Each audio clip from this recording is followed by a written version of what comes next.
تو والدین جب بوڑھے ہو جائیں تو اولاد کا امتحان ہوتا ہے، اور والدین کی ساری خدمت بھی اولاد کرے لیکن صرف ان کو کچھ معاملات کے اندر نظر انداز کر دے اور وہاں اپنی مرضی کرنے لگ جائے تو والدین کو تکلیف پہنچتی ہے۔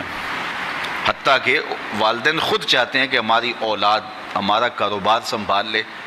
امور خانہ سنبھال لیں اور بہت ساری چیزیں سنبھال لیں، اور بعض اوقات اولاد اتنی سمجھدار،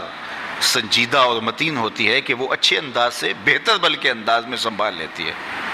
لیکن والدین کو اگر وہ نظر انداز کریں اور کسی معاملے میں پوچھیں نا تو ان کو ایک اپنے اختیارات سمٹتے ہوئے دکھائی دیتے ہیں اور وہ تنہائی محسوس کرتے ہیں۔ تو اولاد اگر صرف اپنے والدین سے پوچھ لے تو والدین تو چاہتے ہیں کہ سب کچھ ان پہ نچھاور کر دیں،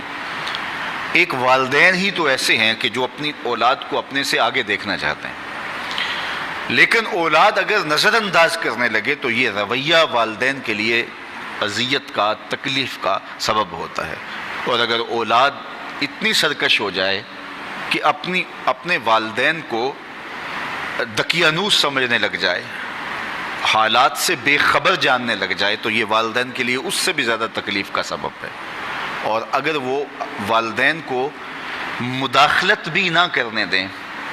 تو یہ تکلیف اور زیادہ بڑھ جاتی ہے، اور زیادہ اذیت بڑھ جاتی ہے۔ اللہ کے محبوب کی خدمت میں ایک شخص حاضر ہوا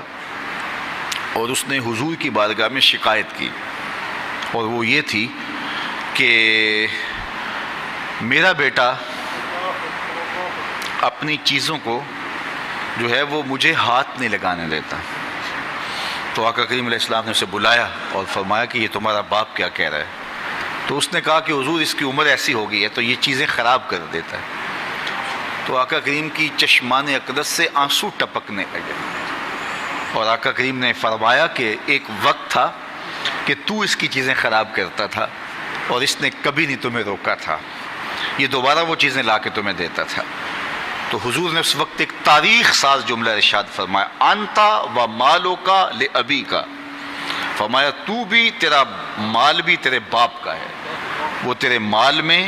تیرے معاملات میں جس طرح چاہے تصرف کر سکتا ہے، اللہ نے اس کو اختیار دیا۔ تو ماں باپ کی خدمت یہ سعادت مندی کا راستہ ہے، اور ماں باپ کو نظر انداز کر دینا، ماں باپ کی بے ادبی کرنا، ماں باپ کی توہین کرنا، ماں باپ کو دقیانوس سمجھ لینا، ماں باپ کو کم تر جاننا، ماں باپ کے لیے رویوں میں سختی پیدا کر دینا، بلکہ فرمایا قرآن مجید میں کہ اپنے بازوں کو سکیڑ لو۔ پرندہ جب اڑتا ہے اور اڑان بھرتا ہے تو بازو پھیلاتا ہے اور پھر وہ اڑان بھرتا ہے، اور جب اس نے دوبارہ زمین پہ آنا ہوتا ہے تو بازوؤں کو سمیٹتا چلا جاتا ہے۔ تو بازوؤں کو سمیٹتا ہے تو وہ زمین کی طرف اترتا ہے۔ تو کہا کہ کتنی خوبصورت مثال قرآن نے دی ہے کہ اپنے والدین کے لیے بازوؤں کو سکیڑ لو۔ تم افسر ہو، تم مفتی شہر ہو، تم حاکم شہر ہو، تم بہت بڑے بزنس مین ہو، تم علامۃ الدہر ہو، تم صاحب تحقیق ہو، تم صاحب فتویٰ ہو، تم عقل و بینش کے امام ہو، تم بہت بڑے دانشور ہو، تم بہت بڑے ذہین فتین شخص ہو، تمہاری عظمتوں کا زمانہ لوہا مانتا ہے، دنیا کی دانش گاہوں میں تجھ سے لوگ دنیا گزارنے کے گر سیکھتے ہیں، لیکن جب تم اڑان بھرو تو اس وقت تم مفتی رہو، اس وقت تم فقیہ شہر بنو، اس وقت تم جو ہے وہ بہت کامیاب بزنس مین بن کے پرواز کرو، اس وقت تم بہت بڑے مانے ہوئے پروفیسر کہلاؤ، تم اپنے فن کے ڈاکٹر اور ماہر کہلاؤ، لیکن جب تم واپس اپنے باپ کی چوکھٹ پہ اپنی ماں کی بارگاہ میں آؤ تو بازو سکیڑ لو، اس وقت بیٹے بن کے آؤ۔ اس وقت تمہارے ساتھ جو مفتی کا ٹائٹل ہے، عالم کا ٹائٹل ہے، پروفیسر کا ٹائٹل ہے، ڈاکٹر کا ٹائٹل ہے، کامیاب بزنس مین کا ٹائٹل ہے، وزیر اور مشیر کا ٹائٹل ہے، وہ اتر جائیں بازو سکیڑ کے، تم ایک بیٹے بن کے ماں کی آگوش، ماں کی خدمت میں اور اس کے حضور اور باپ کے حضور بیٹھو، تو یہ ان کے لیے تسکین کا سبب ہے۔ اور اب جب دوبارہ اڑان بھرو گے تو اللہ تعالیٰ تمہیں اور زیادہ عزتوں سے نوازے گا۔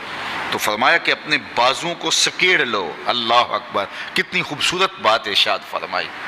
اور فرمایا کہ ان کے سامنے ادب کا لحاظ رکھو، تلقین ادب کی، اف تک نہ کہو۔